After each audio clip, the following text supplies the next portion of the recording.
Boa tarde, turma. Como vocês estão? Eu creio que vocês estão bem. Eu também estou bem. Então, hoje nós vamos utilizar o nosso módulo e o nosso texto base para a nossa aula está na página 276. Então, vamos iniciar. Lembrando, dando continuidade à nossa rotina, nós vamos nos colocar no lugar silencioso, confortável, com o nosso módulo à mão, ok? Esse conteúdo, é bom lembrar que esse conteúdo nós já estudamos através de apostila. Nós agora vamos revisar para fazer uma ótima avaliação, ok, turma? Então, vamos lá. Tempo e história. No estudo da história, analisarmos os fatos que ocorreram no passado, estabelecendo relações com o presente. Ou seja, quando nós estudamos história, nós utilizamos o tempo para analisar os fatos que ocorreram no passado e fazer uma relação daqueles fatos que aconteceram no passado com o presente. E dessa maneira nós vamos poder compreender o conceito de tempo, verificando seus aspectos naturais e culturais. É essencial para o desenvolvimento dos estudos históricos. Ou seja, compreendermos a noção do tempo é de fundamental importância para que a gente possa construir o nosso conhecimento histórico. Então, vamos lá para a construção ou para os conceitos de tempo. Professora, e há outros conceitos, a não ser aquele que conhecemos, o tempo cronológico? Então, vamos conhecer esses outros conceitos. Vamos para a leitura? Você já reparou que existem diversas maneiras de perceber a passagem do tempo? Observe a ilustração. Então, vamos lá. Nós vemos aí uma família observando, não é? Vamos ler? Quando percebemos a passagem do tempo por meio da observação da natureza e do crescimento dos seres vivos, por exemplo, estamos acompanhando o tempo da natureza. Ele não depende das ações humanas e se manifesta por meio de fenômenos naturais. Ou seja, aqui já aparece o nosso primeiro conceito de tempo. Ou um dos. É o tempo da natureza. É aquele tempo que não depende da ação humana. Ele acontece e vai seguindo os meios sobre os fenômenos naturais. Ou seja, nós percebemos a passagem do tempo através de fenômenos naturais. Daí chamamos e denominamos esse tempo de tempo da natureza. Ok, meus amores? Vamos continuar? Nós vemos aqui uma outra gravura. Vamos falar sobre um outro tipo de tempo, o tempo cronológico. Ao longo dos anos, os seres humanos desenvolveram unidades de medida para contribuir na organização do tempo, criando instrumentos como relógio e calendário. Essa maneira de organizar e medir o tempo por meio de instrumento tornou-se conhecido como tempo cronológico e é um dos aspectos culturais da nossa sociedade. Ou seja, esse tempo cronológico ele é um tempo construído a partir de instrumentos que são utilizados para medir o tempo. E esse tempo cronológico ele é algo fruto da construção cultural da nossa sociedade, da sociedade moderna. Ou seja, as sociedades da antiguidade, por exemplo, elas se valiam do tempo da natureza. Ela observava, por exemplo, o ciclo lunar, as fases da lua. E hoje nós vemos um outro tempo. Nós vemos o tempo marcado por instrumentos de medir, relógios, não é? Então, nós vemos aí um outro conceito para tempo cronológico. Então, vamos seguir? Tempo histórico. Então, vamos lá. Nós vimos que o tempo também é o tempo da natureza, tempo cronológico, e agora nós vamos ver o tempo histórico. É uma outra maneira de percebermos a passagem do tempo. Como a gente percebe isso? Analisando as transformações e as permanências na sociedade ao longo dos anos. Esse tempo é chamado de tempo histórico e é utilizado como recurso pelos historiadores para explicar os diferentes ritmos de transformações da sociedade ao longo dos anos. Ou seja, nesse tempo, o instrumento a ser utilizado são as transformações que acontecem nas sociedades, são as transformações e a permanência dessas mudanças do cotidiano da sociedade. Esse tempo nós nos utilizamos a partir da observação das transformações e também das permanências que acontecem na sociedade. Ok, meus queridos? Só recapitulando. Nós vimos o tempo da natureza, onde nós percebemos essa mudança do tempo a partir de fenômenos naturais. Vemos o tempo cronológico, que é o tempo que nós percebemos e medimos através de instrumento. E é um tempo da nossa sociedade, é fruto da construção cultural da nossa sociedade. E temos aí o tempo histórico, que percebemos ao analisarmos as transformações e as permanências que ocorrem na sociedade. Então, continuando, então vamos lá. Agora nós vamos conhecer dois nomes que ainda não tínhamos estudado. Vamos lá? Diacronia e sincronia. Então, vamos lá. Para analisar o tempo histórico, é possível adotar duas perspectivas diferentes. Olha só, diacronia e sincronia nós utilizamos para estudar o tempo histórico, ou seja, para analisar o tempo histórico. Vamos lá para a perspectiva diacrônica. Quando se estuda uma sociedade através do tempo, analisando todo o processo que constitui as transformações ao longo dos anos. Por exemplo, para entender como o Brasil se transformou em uma república, é necessário analisar o que aconteceu anteriormente durante o Brasil Império e o Brasil Colônia. Ou seja, quando nós estudamos na perspectiva diacrônica, nós temos que observar o todo aquele contexto que fez com que o Brasil se tornasse uma república. Ou seja, nós vamos conhecer, vamos analisar os fatos ao longo do tempo, os fatos anteriores que ocorreram para que o Brasil se tornasse uma república.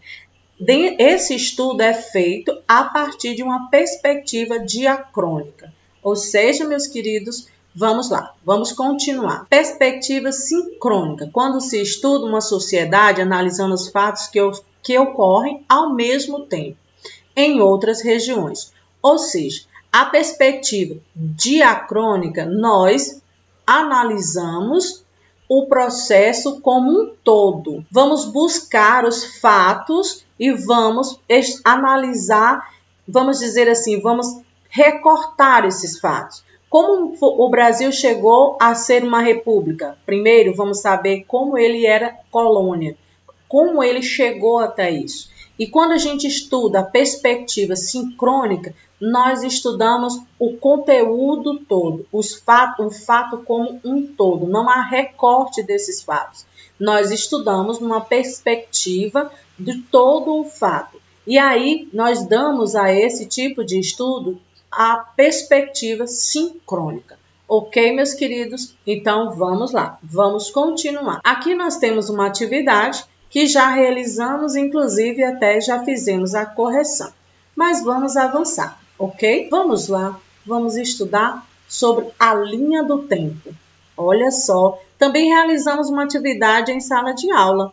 Vocês lembram, meus queridos? Nós fizemos ou construímos parte da linha do tempo, da nossa linha do tempo. Marcamos com fatos que nos marcaram a nossa linha do tempo. E foi muito interessante. Mas vamos lá. Qual é o objetivo de se estudar o passado ou se estudar a nossa história a partir da linha do tempo? Vamos lá?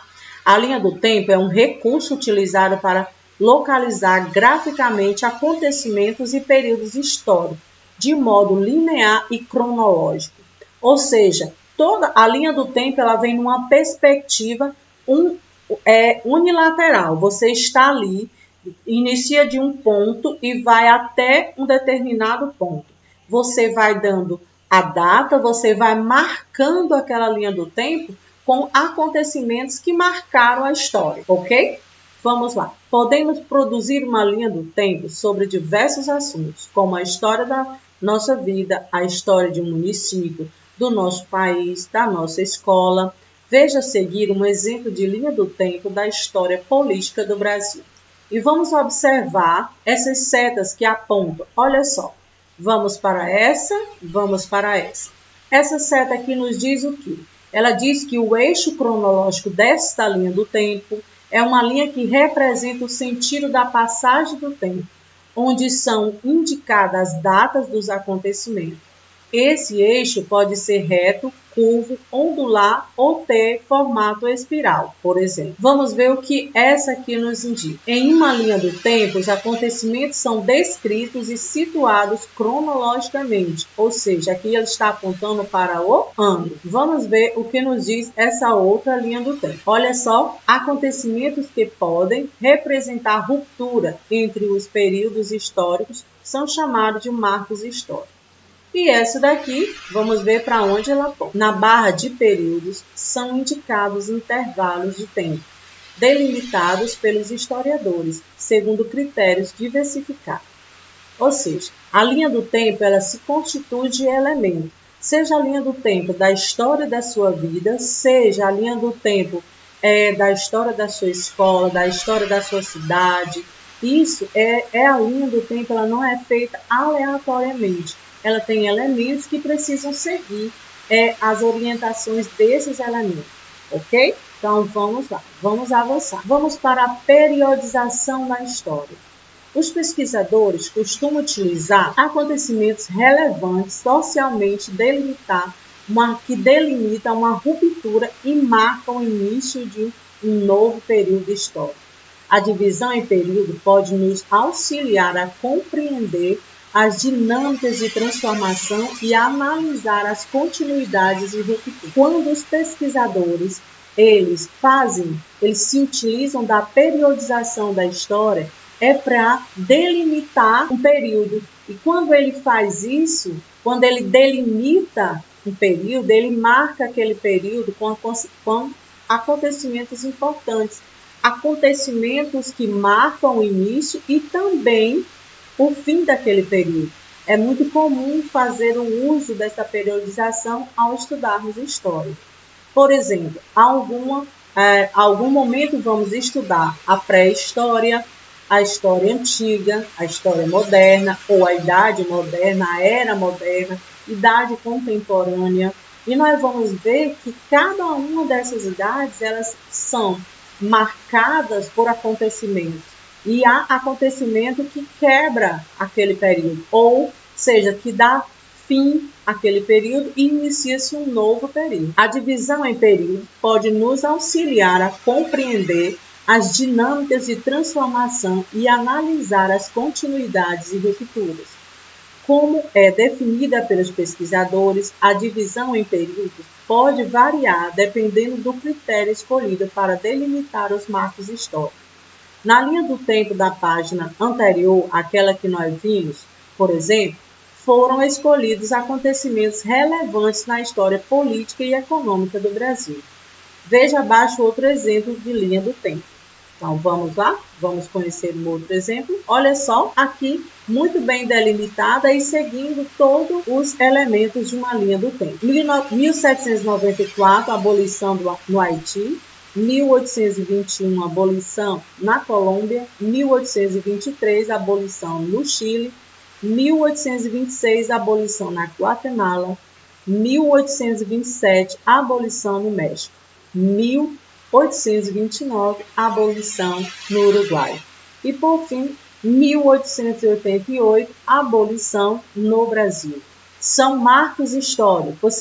Você percebe que se inicia com um marco e ele vai sendo delimitado ano a ano com a abolição em um determinado país. 1794 a 1888, a abolição da escravidão na América.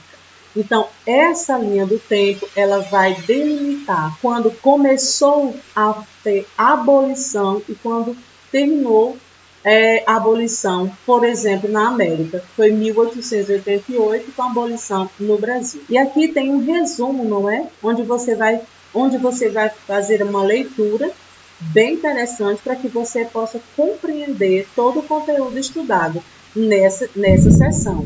Ok, meus queridos? Meus amores, eu gostaria que vocês realizassem as atividades que estão sendo propostas no roteiro com êxito, ok? Então, tenhamos todos uma ótima tarde e até a próxima.